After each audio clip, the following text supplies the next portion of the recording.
starts now. Thank you for joining us at 5:30. I'm Kiana Burks. And I'm Kat Villanzoni. We start with breaking news as Burlington's mayor identifies another budget shortfall, this time after a clerical error.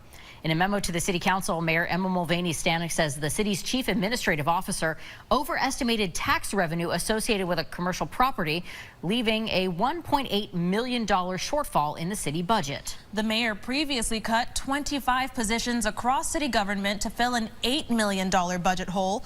To close the new gap, she's proposing reductions in her salary increase and slight reductions in department head raises. Mulvaney-Stanek also anticipates increases in some tax revenue.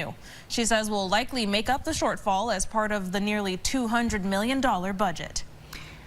A shift in the way criminal records are treated for Vermonters asking for a fresh start. Governor Phil Scott signed a new law this week that moves Vermont to a system of sealing records from the public rather than wiping them away for good. Channel 3's Cam Smith breaks down this debate and what the new law will do. For more than a decade, Vermont has used sealing and expungement to give those charged or convicted of crimes a second chance. Those records were holding people back, and removing them has allowed them to move on and improve their lives and the lives of their families. Last fiscal year, Vermont expunged more than 6,000 outstanding criminal records. Just over 2,000 were sealed. The difference between the two is stark. A record that's sealed can be reopened. A record that's expunged is gone for good. Under the new law, more records will be sealed and fewer will be expunged. Crimes on the list include misdemeanor and felony property crimes, selling and transporting regulated drugs, and identity theft. That person will still be able to say, I have no criminal record. It's a legal fiction that they will be able to say.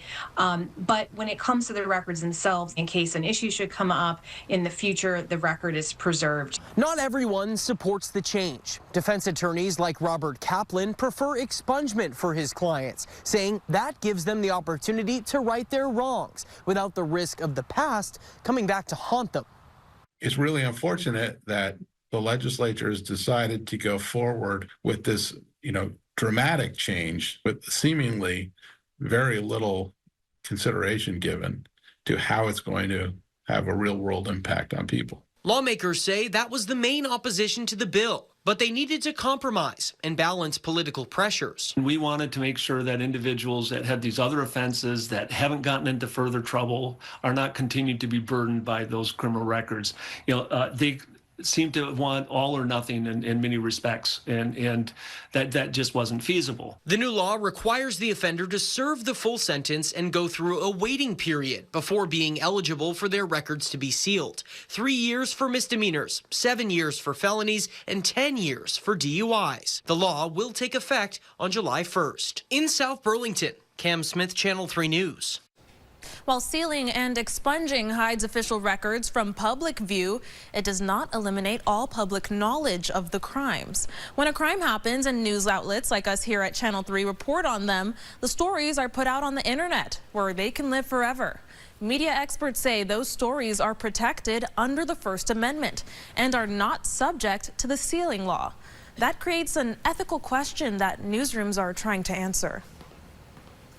Those decisions are being made more and more frequently as we see newsrooms discussing ways that they themselves can balance individual their privacy interests with the need to report the news and make sure that their audiences are informed.